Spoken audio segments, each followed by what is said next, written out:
El octavo informe FOESA sobre exclusión y desarrollo social en España, que se ha presentado recientemente en Madrid, es un relato del momento en el que nos encontramos y una mirada a nuestra cohesión social para analizar cómo estamos enfocando la salida y cuáles son las consecuencias de la crisis en la poscrisis.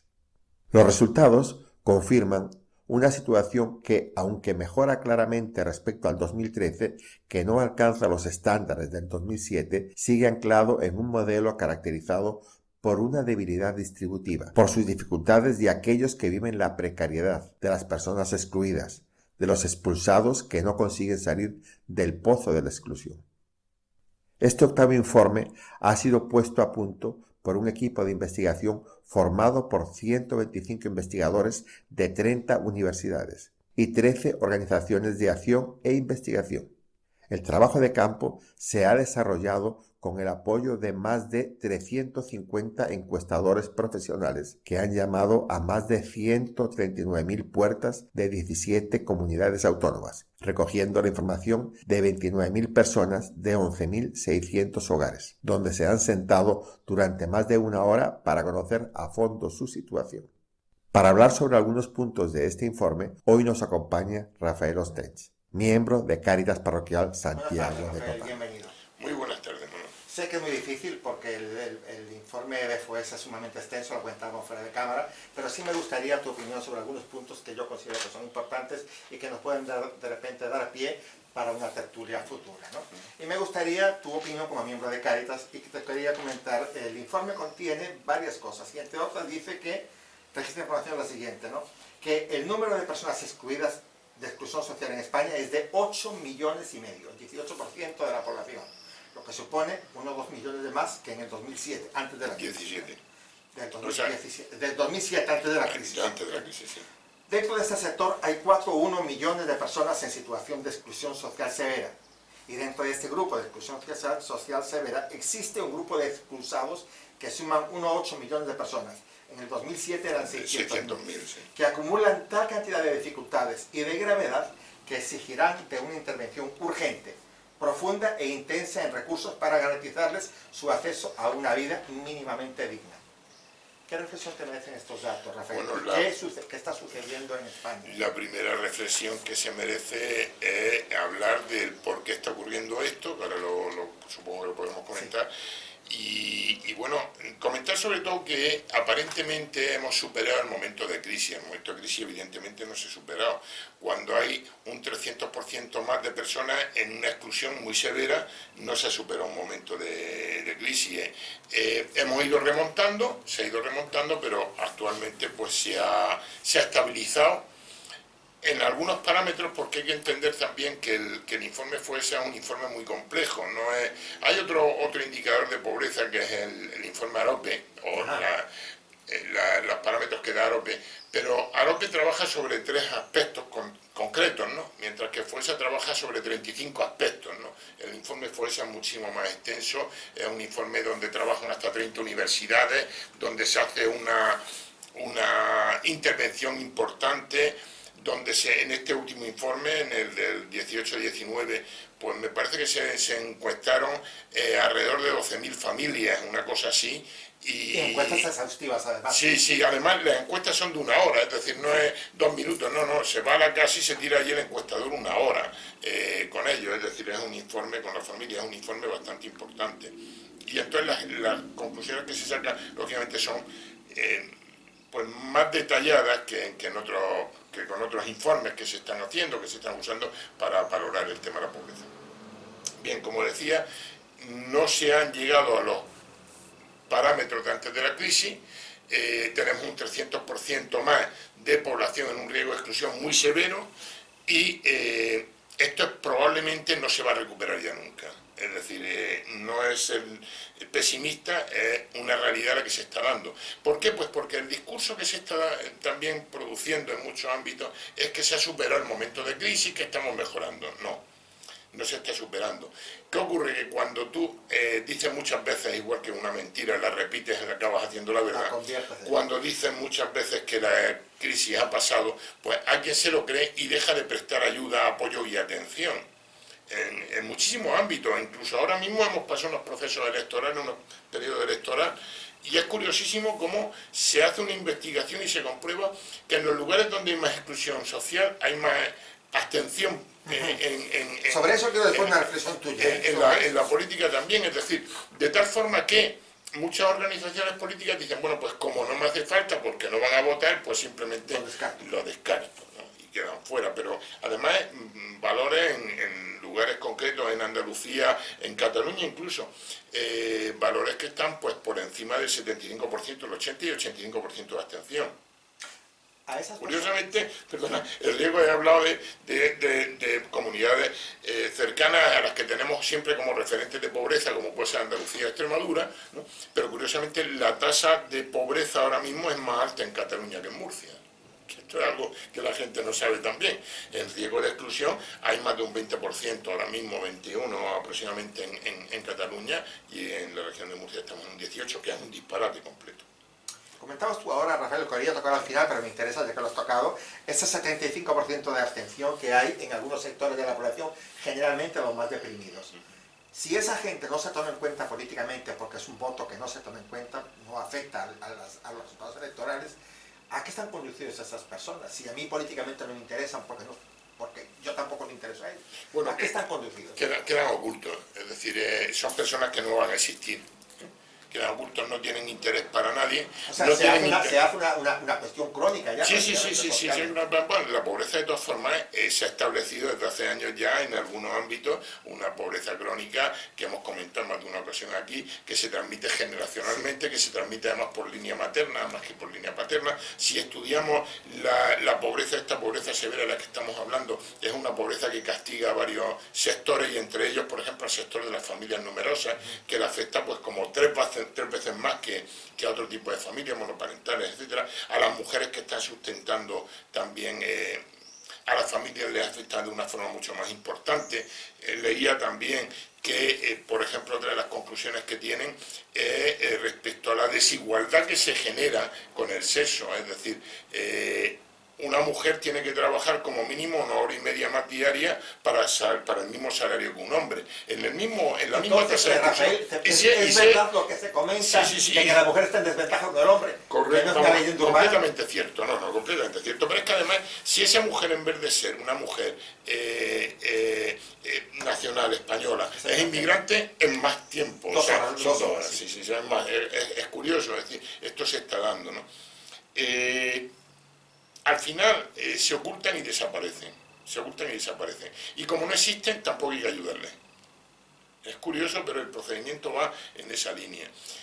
La pobreza se está generando y se está cronificando, y hay cosas que son absolutamente indignantes. Es decir, indignante es que alguien considere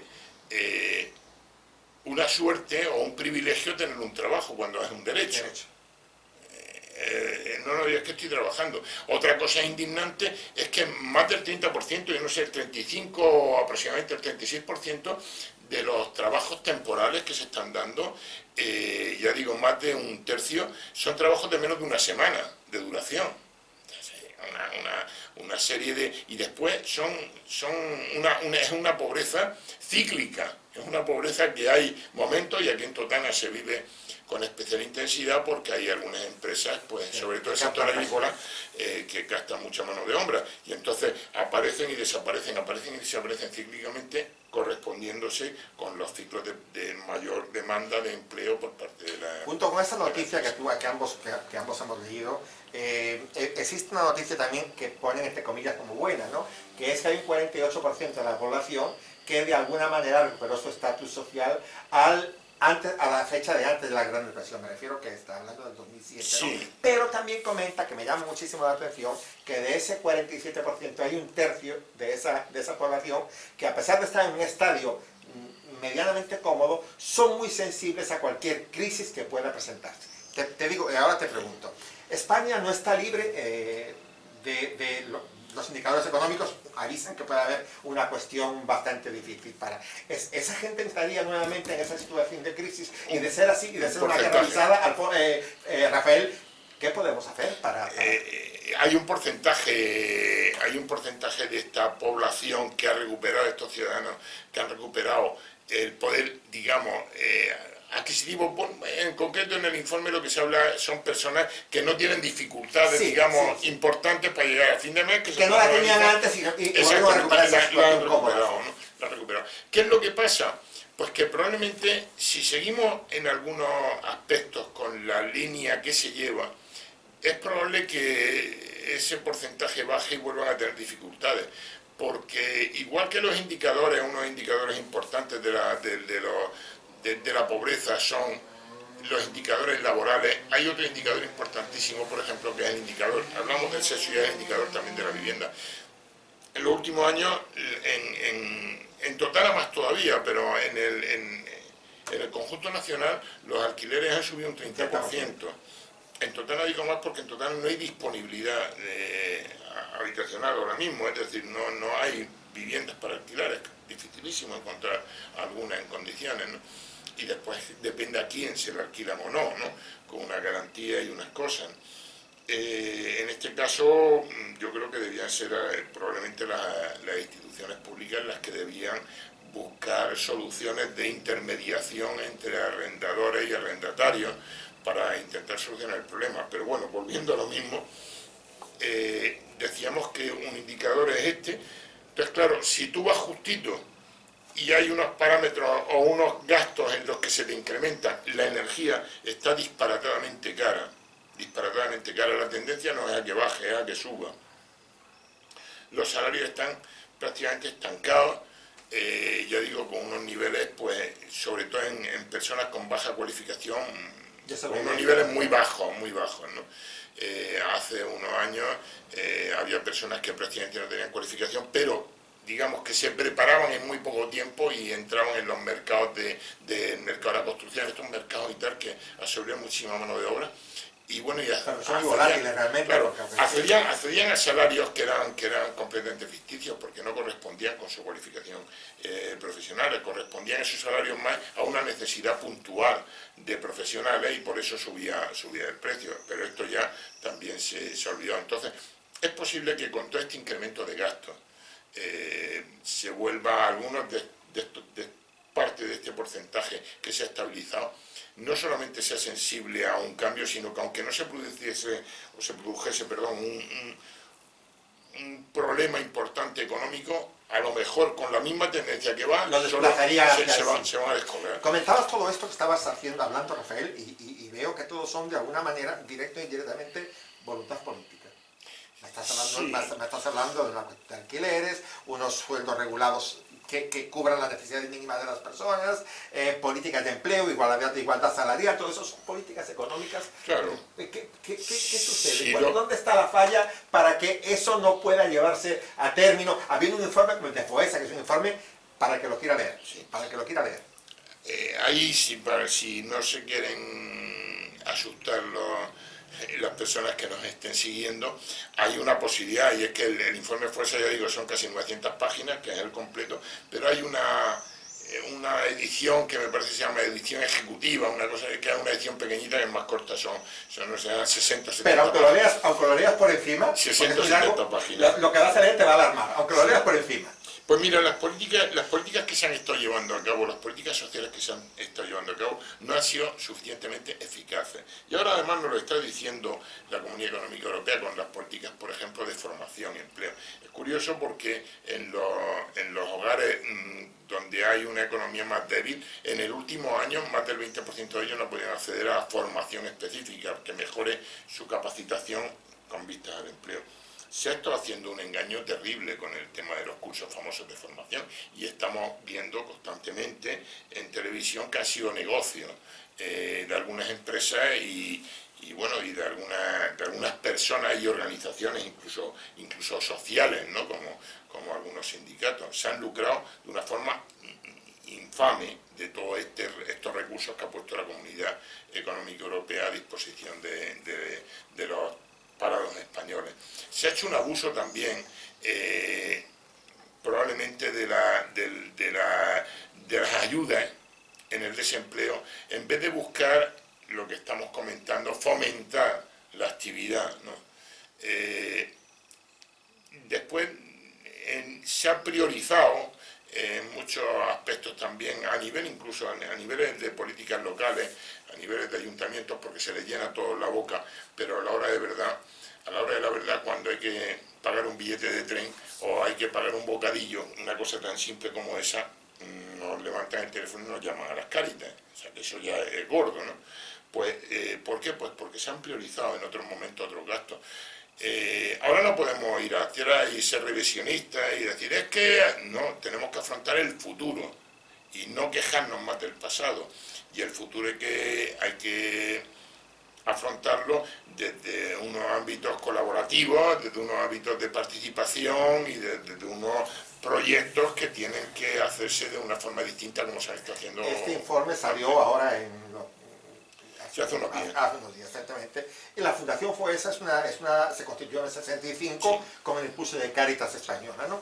Y comentaba la señora Natalia Peiro, secretaria general de Cáritas, ahora en Madrid, decía que nuestro mayor interés es lograr que esta lacra investigadora de FOESA Sí. se realice desde la mirada de las personas perdedoras, de todos esos descartados a los que el Papa Francisco se refiere y a las que Cáritas se sitúa siempre en el centro de las actuaciones. Dicho esto, yo creo que la labor de FOESA está cumplida. ¿A quién le falta cumplir ahora la labor, Rafael? Bueno. Y habiendo cambios políticos como ¿hay ánimo? ¿Tú hueles que haya voluntad de tomar el toro por los cuernos, como es este caso, esta cuestión, y resolverla? Antes de o durante los periodos electorales es evidente que sí existe esa No te hablo ahora, te manifestación hablo de ahora. ánimo. Ahora, ¿a qué nivel? ¿A nivel local, a nivel autonómico o a nivel nacional? Vamos a ver, te digo una cosa, ya visto lo visto, me interesaría incluso humildemente que fuera a nivel local. Bien. Ya visto lo visto, ¿eh? Vamos a esperar a ver cómo se inicia el periodo legislativo local, este periodo de mandato local, a ver qué organización se hace. Yo tengo previsto en el momento en que tengamos, digamos, responsables de área, pues pedir una serie de reuniones para tratar unos cuantos problemas que nos preocupan especialmente, problemas relacionados con la infancia, con la pobreza energética, en fin, una serie de cuestiones, y bueno, pues ver si no queda solamente en el discurso político lo de la colaboración, lo de la participación, y queda un poco más en la realidad de las mesas de trabajo, porque yo te puedo decir que en los últimos 4 años, por ejemplo, yo no me he reunido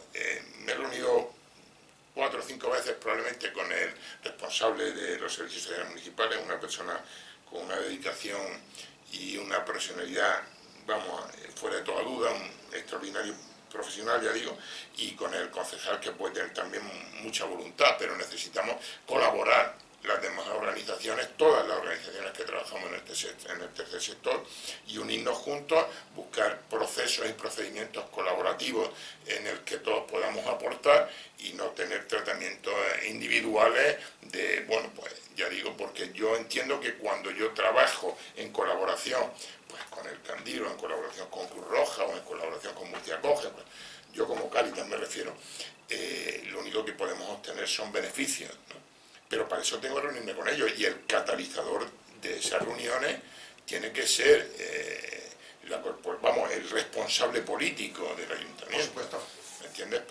No porque vaya a marcar potas, sino porque facilite esos espacios de encuentro, ¿no? Comentábamos ahora, Rafael, los diversos factores que están afectando a la sociedad española. ¿Tú los ubicas esos factores también en esas medidas aquí en Totana, o en Totana es un caso aparte en cuanto a necesidad social, a empleo, a problemas de vivienda? ¿Lo ves que se corresponde con lo que habla el informe a nivel nacional, o de repente sientes que Totana es un núcleo aparte? No, es muy Es similar, es decir, la pobreza se genera a partir de problemas habitacionales, vivienda, se genera a partir de problemas laborales, ya digo, la precariedad laboral, los bajos salarios, etcétera, y después se genera también en base a la composición familiar, es decir, familias monoparentales, mujeres, familias numerosas. Estos aspectos, si ya se unen, vamos, es una bomba. De hecho, un porcentaje altísimo de las personas que tienen precariedad laboral tienen también problemas de vivienda. Sí, sí, por supuesto. ¿Me entiendes? O sea que son problema que se van uniendo unos a otros, ¿no? Y al final pues nos dan como resultado pues esa tasa, ese 1.800.000 personas que no es que estén en riesgo de exclusión, que no, que son los excluidos, los últimos de los últimos, y en los que, bueno, pues en Totana tenemos también unos cuantos. Aquí además hay otra cuestión que es la cuestión de la, digamos, el origen y la situación administrativa, ¿no? Sabemos que hay una población inmigrante importante y sabemos que en una parte también de ellos pues están en situación irregular, por llamarlo de alguna forma, es decir, no tienen una documentación que les permita pues un acceso a ese mercado de trabajo tan precario, pero por lo menos tener ese acceso, ¿no? Gracias a Dios en algunos aspectos están cubiertos, como en el aspecto de la sanidad, ¿no? Porque pues pueden acceder a través, aunque sea de los servicios de urgencia, acceder a esa sanidad universal de la que disfrutamos en este país, ¿no? Pero se generan otra serie de problemas que tenemos que las organizaciones que estamos ayudando en este tercer sector, pues tenemos que ir. Yo no digo que lo que te voy a comentar ahora es referencia a la panacea para todos los problemas, que desgraciadamente no es. Hay un sector de la población ya a nivel español que ya no importa las medidas que haga, está excluido. No importa la medida que tome. Pero de repente hay unas medidas que se pueden tomar que sí resolverían el problema de muchísima gente, que es el aspecto laboral. ¿Tú no crees que hacia el aspecto laboral es donde hay que gastar todas las energías? Ver la manera, por activa o por pasiva, de generar trabajo, de que se puedan generar políticas de empleo para que la gente que esté en capacidad pueda trabajar todavía. En este momento es uno de los grandes problemas que tiene. Tú comentabas antes el de la vivienda. La vivienda es una cosa muy estable para una persona que no tiene un trabajo fijo y que sabe que va a trabajar hoy, pero no la semana que viene. Entonces, no tendríamos que empezar por ahí, enfocar todas las baterías hacia eso, Rafael. Yo tengo la suerte de no ser experto en temas laborales, porque tengo esa suerte, sí, porque yo el tema lo veo extraordinariamente complicado. El intervencionismo excesivo me da la sensación desde fuera que genera un rechazo por parte de organizaciones a la hora de configurar o crear puestos de trabajo. Por otro lado, un liberalismo excesivo también crearía un problema de explotación pura y dura, ¿eh? Entonces no sé cuál es la solución. Yo lo que sí sé, fíjate, es que en España quienes serían capaces de crear más empleo serían los autónomos. Eso sí lo tengo clarísimo. Están muy golpeados, ¿eh? Y están súper machacados. Es decir, tú a un autónomo le dices, mira, ustedes van a cotizar en base a los ingresos que declaren. Y a ustedes va a ser rentable contratar a un trabajador porque va a tener estos beneficios.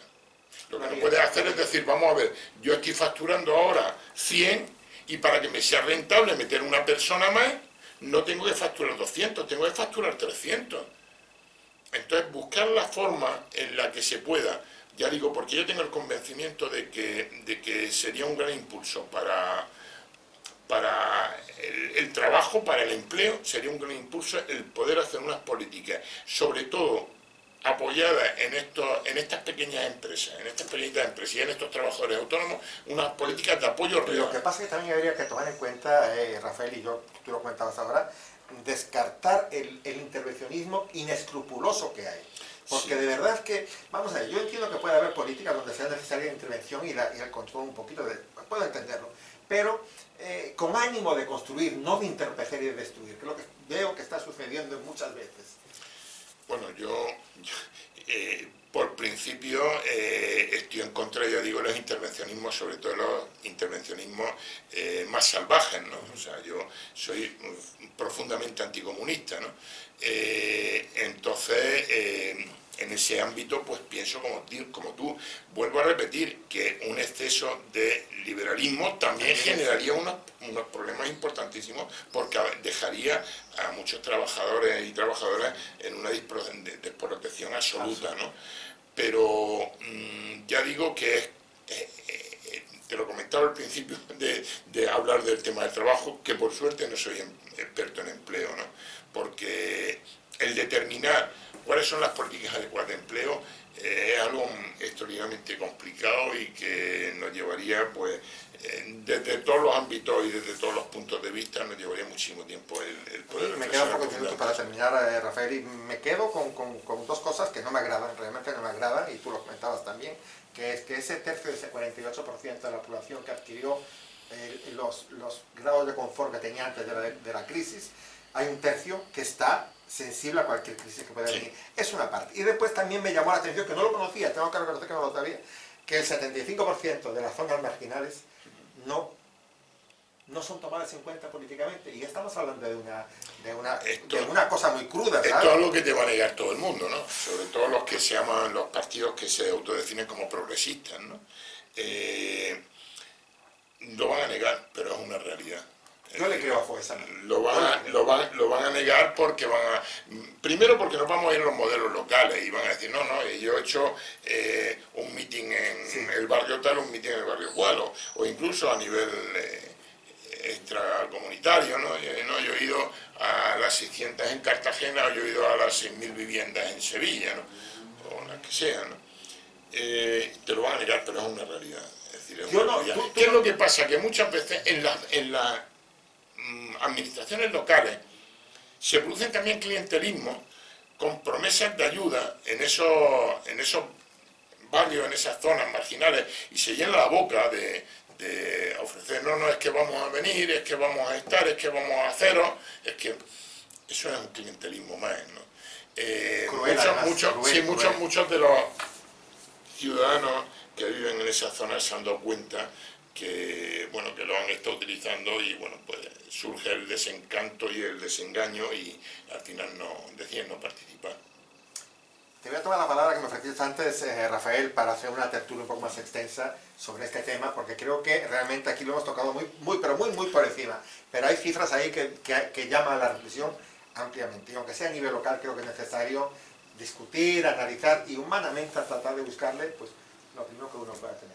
Rafael, muchísimas gracias. Nada, que invito también a quien lo pueda o pueda tener curiosidad, pues porque acceda a Foessa, a la visualización del informe y pueda verlo. Si lo hacemos dentro de unos días, pues así tienen tiempo de estudiarse. Sí. Si no la versión de 800 páginas o de 900, la pequeñita de 80. Te digo una cosa, aunque sea de 800 páginas leído muy por encima, siempre va a haber datos que te van a anclar. Sí, yo lo comenté el otro día cuando apareció, lo estaba comentando con un amigo, hablando siempre estamos igual, y digo, pues curiosamente ahora mismo en tasa absoluta está Cataluña peor que nosotros, y bueno, por supuesto, estamos muy cerca de Galicia y Extremadura, Canarias, Baleares están en una situación estadísticamente peor. A ver si para el 2000, cuando toca los informes, el 2023, ¿no? 22, 23. Hasta ahora es que se empezaron a hacer en el 65, pero se van haciendo, depende, porque ahora con el tema de la crisis se adelantó un poco, ¿no?